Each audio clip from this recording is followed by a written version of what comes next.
Have you ever walked away from a conversation feeling like a ghost? You were there, you smiled, you waited, but when you finally spoke, your words seemed to evaporate, unheard. A quiet question surfaces. Is something wrong with me?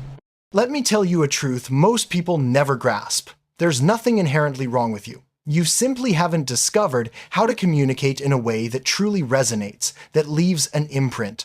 This isn't about faking confidence or shouting to be heard. It's about tapping into something far deeper, a profound way of engaging that makes people pause, truly listen, and genuinely remember you. Our world often rewards outward charisma, yet rarely teaches us its true source. We're told to network, to just be confident, but what if you're not naturally outgoing? What if small talk drains your spirit? What if what you truly crave is authentic connection, not just surface-level noise?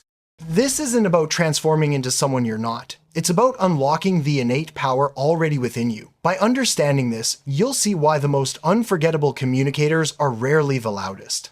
You've heard the adage, people forget what you say, but remember how you made them feel. Yet, so often, our interactions barely register. We talk fast, we talk about ourselves, we chase fleeting attention, and we end up blending into the background hum. Think back to a conversation that genuinely stayed with you. Chances are, it wasn't because the person was the most brilliant, but because they were profoundly times their asterisk. This is the essence of being memorable. Not perfectly crafted sentences, but full, unwavering presence. Presence isn't a booming voice, it's a grounded stillness. It means you're not trying to impress, but to connect.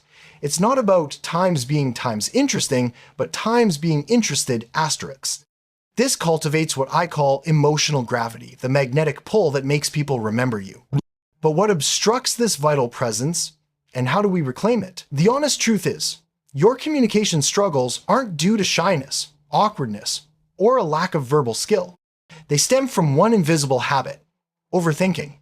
You step into a room and your mind begins to race. Do I look okay? Should I speak now? What if I stumble? This internal monologue can drown out the actual conversation, leaving you to nod politely, staying quiet, and later regretting it.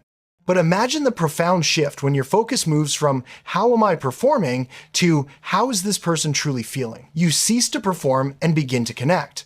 Meaningful communication blossoms the moment you step out of your own head and into the world of the person before you. Here's the magic. You don't need to be loud or dominate. You just need to be present enough to make others feel truly seen. This is a rare and deeply impactful skill. So, how do you practice this kind of presence? Let's be honest, most people don't truly listen. They merely await their turn to speak. But when you genuinely listen, people feel it. They lean in, they open up, they remember you, even if you've said very little. To be truly heard is a rarity. And if you can offer that, you become rare yourself. Here's how to begin. When someone speaks, release the urge to plan your reply. Observe their face, notice their tone, and quietly ask yourself, what are they really trying to convey? Much of communication unfolds not in the words themselves, but in the spaces between them. When you learn to listen to those silences, you begin to understand people on a level most never reach. You'll notice the forced smile masking tension. You'll perceive the subtle hesitation before a subject change. You'll see what others miss. And when you gently reflect that back, perhaps with a simple, sounds like that was a heavy moment for you, you instantly forge trust. That's where true connection takes root.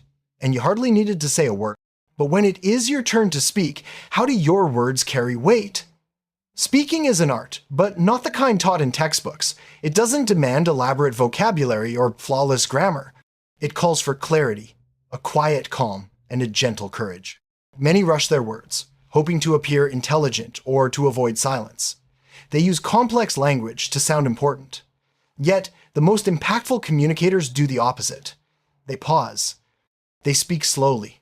They choose simple, direct words, focusing on one clear message at a time. Want to exude confidence? Slow down. The quickest way to lose your presence is to rush. When your words are delivered with calm control, people lean in. Such tranquility is rare, and rarity is magnetic. Embrace silence. It isn't awkward. It's profoundly powerful. Use it. Allow your words to breathe. Let the moment settle. This is how you command a room, not with volume, but with deliberate stillness. But what happens when anxiety strikes, when your voice falters and disappears? Let's confront the truth no one likes to admit. You long to connect, but anxiety often arrives first. You feel the tension, the swirling thoughts, the pressure to perform. What do many do? They fake it. They force a smile, utter something forgettable, and walk away feeling even more alone. But you don't need to fake confidence. You can build something far more profound, genuine comfort. Real comfort looks like this. You enter a room without the need to prove anything. You focus on one person, not the crowd. You grant yourself permission to speak simply. You allow silence to exist without panic. You stop performing and simply times are asterisks.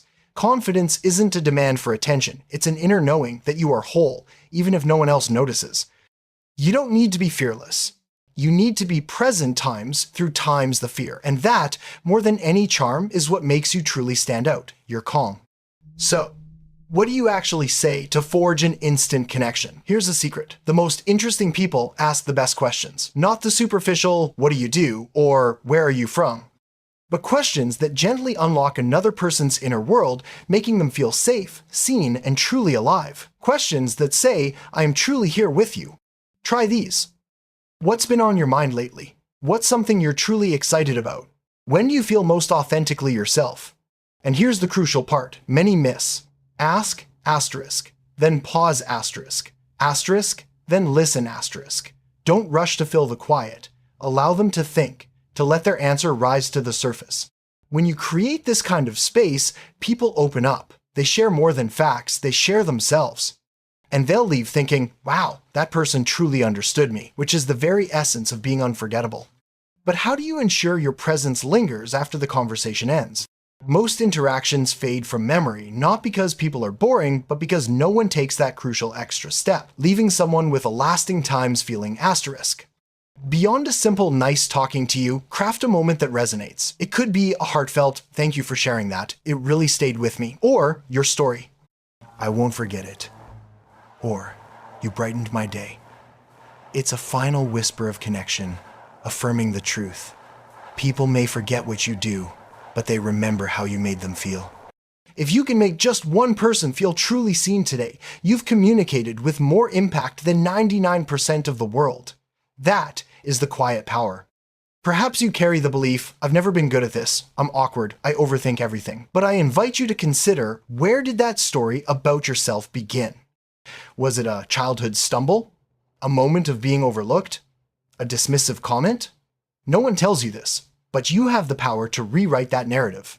Exceptional communication isn't an inherited trait. It's a craft, a mindset, a deliberate choice. And like any craft, it's honed moment by moment through small, intentional shifts. It might be choosing to ask one deeper question today, embracing a brief silence, speaking 10% slower, offering a genuine smile, not to impress, but to connect. You aren't asked to become someone else. You're simply asked to bring more of your authentic self forward out loud. Stepping back, what does this journey reveal? You needn't command every conversation, nor possess overwhelming charisma or perfect oratorical flair. What you need is presence. In a world clamoring for attention, silence resonates. Amidst a sea of noise, calm is a beacon. In a culture of performance, authenticity cuts through. Your purpose isn't to impress everyone, but to connect profoundly with a select few. And in doing so, you don't merely speak, you create an echo in someone's heart. So, in every interaction, remember, power isn't found in volume, but in being your full, calm, complete self. That, above all, is how you truly connect and stand apart.